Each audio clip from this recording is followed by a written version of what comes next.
আসসালামু আলাইকুম। SSC 2026 batch. তোমরা বিজ্ঞান বিভাগের যারা আছো তারা সবথেকে বেশি ভয় আছো পদার্থবিজ্ঞান সাবজেক্টটা নিয়ে। পদার্থবিজ্ঞান সিলেবাসটা মনে হচ্ছে তোমাদের কাছে এখন কমপ্লিট হচ্ছে না। আমাকে অনেক মেসেজ করতেছে, ভাইয়া কি করব, কি করলে ভালো হবে। তো আমি তোমাদের জন্য একদম সহজ পদার্থবিজ্ঞানে একদম শূন্য থেকে যদি তুমি এইভাবে শুরু করো তুমি এ প্লাস পাবা। আমি তোমাকে চ্যালেঞ্জ দিলাম এবং গ্যারান্টি দিলাম তুমি এ প্লাস পাবা। তো দেখো ভিডিওটা একটু শুরু করি। দেখো, কাজ ও শক্তির মধ্যে সম্পর্ক। কাজ ও শক্তির মধ্যে সম্পর্ক বোর্ড পরীক্ষায় আসছে কতবার? একবার আসছে। একটু খেয়াল করো। 2 নাম্বারটা কাজ, বল ও সরণের মধ্যে সম্পর্ক, এটা বোর্ড পরীক্ষায় আসছে 4 বার। গতি শক্তি, বিভব শক্তির মধ্যে সম্পর্ক বোর্ড পরীক্ষায় আসছে কতবার? 31 বার। এটা একটু নোট করো। 31 বার এটা কিন্তু পরীক্ষায় আসছে অলরেডি। তারপরে দেখো শক্তি রূপান্তর এবং শক্তির নিত্যতার সম্পর্ক, ভাইয়া এটা আসছে কতবার? দেখো তো 24 বার। এটা একটু নোট করো, এটা পরীক্ষা আসছে 24 বার। তারপরে দেখো ভর ও শক্তির মধ্যে সম্পর্ক, এটা পরীক্ষা আসছে একবার। ক্ষমতা, এটা পরীক্ষায় আসছে 8 বার, এটা একটু নোট করো। এবং কর্মদক্ষতার পরিমাপ, এটা পরীক্ষায় আসছে ভাইয়া কতবার? 24 বার। তাহলে তুমি বুঝতে পারছো এই যে এই অধ্যায় থেকে আমি তোমাদের এখানে শুধুমাত্র একটা অধ্যায় বলে দিচ্ছি, তোমরা সবগুলো অধ্যায় এইভাবে নোট করে সুন্দর করে পড়া শুরু করবা। তো এখন খেয়াল করো, কর্মদক্ষতার পরিমাপ 24 বার আসছে। তার মানে সব থেকে আমি যদি এখানে খেয়াল করি এই টপিকটা বেশি, এই টপিকটা বেশি আসছে, এই টপিকটা এবং এই টপিকটা। তাহলে এই টপিক, এই 4টা টপিক দেখো 3, 4 এবং 6, 7, এই টপিক থেকে প্রশ্নই সব থেকে বেশি আছে। তার মানে আমরা যদি কোনো স্টুডেন্ট এই 4টা টপিক পড়ে যায় ভাইয়া, তাহলে তার কি হয়ে যাচ্ছে বলতো? একদম সৃজনশীল গুলো আটোশুটি লেগে গেছে।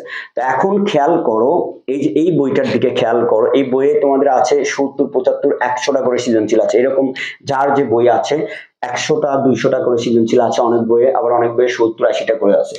তো এখন খেয়াল করো ভাইয়া, কাজ, ক্ষমতা, শক্তি সৃজনশীলের গ নাম্বারের জন্য যদি একটু আমি গ নাম্বারে আলোচনা করি, গ নাম্বারের দিকে একটু খেয়াল করো।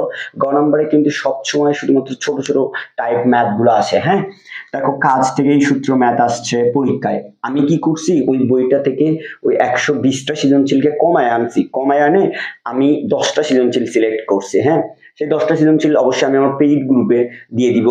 হ্যাঁ, আচ্ছা তোমরা চাইলে কিন্তু এটা ভর্তি না হয়ে নিজেরাই বের করে পড়তে পারো। দেখো এই যে ক্ষমতা, তারপরে গতিশক্তি, বিভব শক্তি, কর্মদক্ষতা এবং ক্ষমতার যে অঙ্কগুলো আছে গ বিভাগে, এই গ নাম্বার সৃজনশীলের জন্য এই টাইপ ম্যাথ গুলা পড়লেই তোমরা প্র্যাকটিস করলেই হয়ে যাবে। তো এখন তারপরে চলে আসি আমি কর্মদক্ষতাতে। কর্মদক্ষতার ক্ষমতার ব্যাখ্যা আছে। হ্যাঁ, কর্মদক্ষতা এত পার্সেন্ট হলে এত পার্সেন্ট পানি তুলতে পারবে কিনা, এই টাইপের ম্যাথ এখান থেকে পড়বা তোমরা, ঠিক আছে।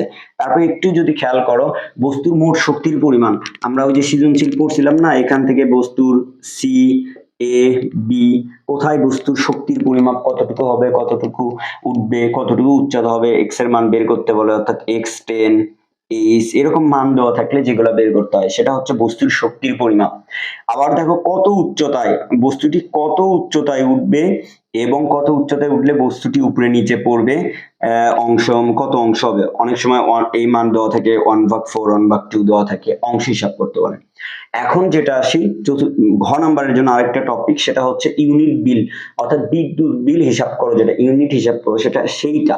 তাহলে ভাইয়া এই কয়টা টপিক দেখো, আমি যদি এই টপিকের এই একটা, দুইটা, তিনটা, চারটা, 5টা টপিকের 5টা সৃজনশীল পড়ি, এই টপিকের 6টা, 7টা, 8টা, 9টা, 10টা, তাহলে 10টা সৃজনশীল যদি আমরা পুরা টেস্ট পেপার থেকে, এই যে টেস্ট পেপার, এই যে টেস্ট পেপার থেকে খুঁজে যদি 70টার ভিতরে টপিক ওই সিলেক্ট করে যদি আমরা পড়ি, তাহলে আমাদের কয়টা সৃজনশীল পড়তে হচ্ছে বলো তো? মাত্র 10টা সৃজনশীল পড়তে হচ্ছে। তাহলে 10টা সৃজনশীল তোমরা যদি পরীক্ষায় প্র্যাকটিস করো, এই টাইপ হুবহুব কমন পাবা। হুবহুব কমন না পেলে এই সিমিলার সূত্রের সৃজনশীল গুলো কমন পাবা।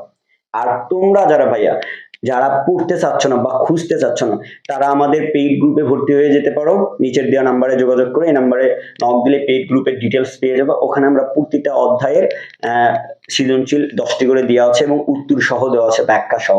ভাই আরেকটা কথায় আছি, দেখো এখন শর্ট কোশ্চেন এসকিউ কি করবা। এসকিউ তোমরা কিন্তু তোমাদের বোর্ডের পরীক্ষা তো এটা তো ফার্স্ট আসছে, তো তোমরা এইটা তোমরা যে কোনো বই থেকে 15টা করে পড়লেই হচ্ছে।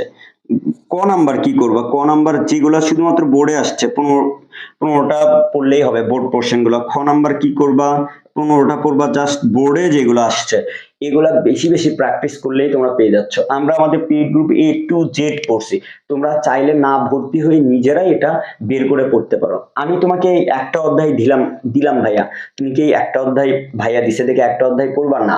তুমি যদি ভর্তি না হতে চাও, তাহলে তোমাকে কি করতে হবে, নিজে এগুলা বের করে পড়তে হবে। সেটাই আমার কাছে মনে হয় ভালো। এগুলা নিজে যদি তুমি প্র্যাকটিস করে বের করতে চাও, নিজে বই ঘেটে ঘেটে বের করবা, দেখবা যে তুমি অনেক মানে এক্সপার্ট হয়ে উঠবা ফিজিক্সে। তো ফিজিক্সে এইভাবে ভালো করা যায়। আমি আশা করতেছি তোমরা যারা প্রতিটা অধ্যায়ের এরকম করে বের করে পড়তে চাও, তারা অবশ্যই ভিডিওর শেষে কমেন্ট বক্সে বলে দিবা যে ভাই আমি প্রতিটা অধ্যায় এভাবে বের করবো, তাহলে আমি বুঝবো তোমরা পড়ালেখা করতেছো।